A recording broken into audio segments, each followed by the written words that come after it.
Hello again. I needed to do a quick part 2 to that because I left something out of that I wanted in there. And it's about where are you left with everything, right? Go to the Sermon on the Mount. Listen to him preach on the Sermon on the Mount. He brings all levels of what that beast is calling the law of sin and death, and brings it to a place of absolute impossibility to walk out, to thought level. Makes it impossible to walk out, so that no one can ever again hold himself self-righteous above another, so that there is no way, shape, or form that one can be like, oh, I'm right and you're wrong. It doesn't mean don't move in a correct action, because we know what that is, to just move in love and not harm others. So understand at the Sermon on the Mount, none of that is said that way to defeat you as a believer in the idea of what I'm speaking. That's designed to take the religious and knock them right off their pedestal. Oh, so you don't even have any impure thoughts? Wow. None? You're a saint? What are you even talking to anyone for? You should have flickered out and went all the way home and become an actual child of light and just turned into light by now. Can't take it. So what happens? The Pharisees now have heard all the different kinds of things that I've been talking about, and they're like, this is ridiculous, these things you're saying. So now, but here's the problem. We can't just kill you over what you're saying, because all you're doing is reciting the things that are in our own book, which is a problem to us. So what are we left with? How do we even judge? What do we even do? Love God with all your heart, strength, soul, and mind. And love your neighbor as yourself. On these 2 commands hang all the law and all the prophets, all of them.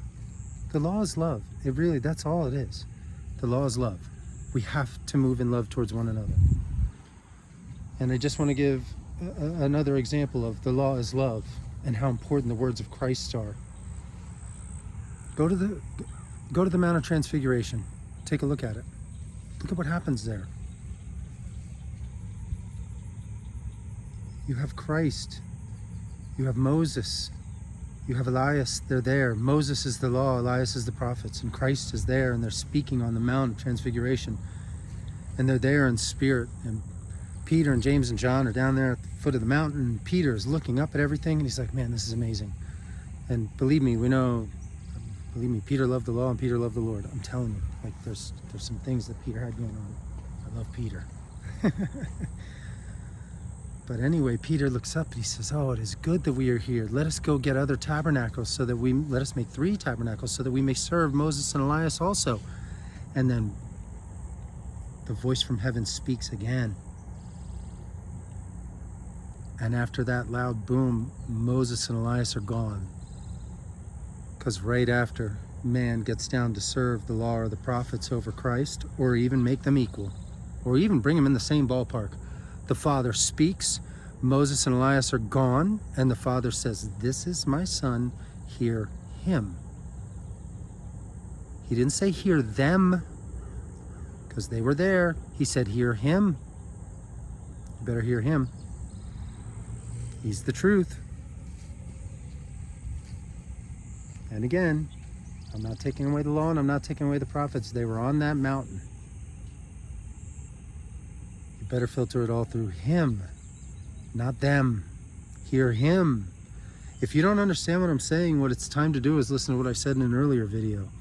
Seclude yourself from what you think is the truth, meaning your teachers and the people that have given you all of these ideas over time, and sit down in a room for as long as it takes with only the Gospels, so you can understand what Christ is trying to say to you. Not what all those other men are saying. The Spirit was given to Christ without measure. His words, John 6:63, the flesh profits nothing. The words that I speak, they are life, they are truth. The words. Get into his words. Figure out exactly everything he said. Once you've got that and you really feel that you've got it and you've become a rod of iron raised in love, knowing there's no way you can be lost, your bottom had better be the least of them in heaven. If your bottom's any lower than that, you're thinking incorrectly and you're saying people to hell with your words, and you should not do that. You're acting out the will of the devil. Seriously, that's unto death and destruction, and that is not the will of the Father. So do not move in that direction. Don't act that way. It's all love. It's all peace. It's all forgiveness. It's all space.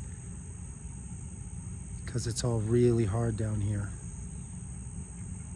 And there's a master deceiver that knows how to pull on every single one of your little fleshly emotions and make you decide it's time to demand the blood of the other.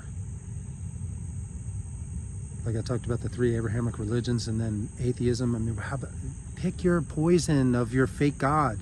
Make it politics, be it the left or the right or libertarian or whatever stupid label you want to put on yourself because you love labels and the things of this world. Yeah, but my label is because my side is right. Of course it is. Let's kill the other side, huh?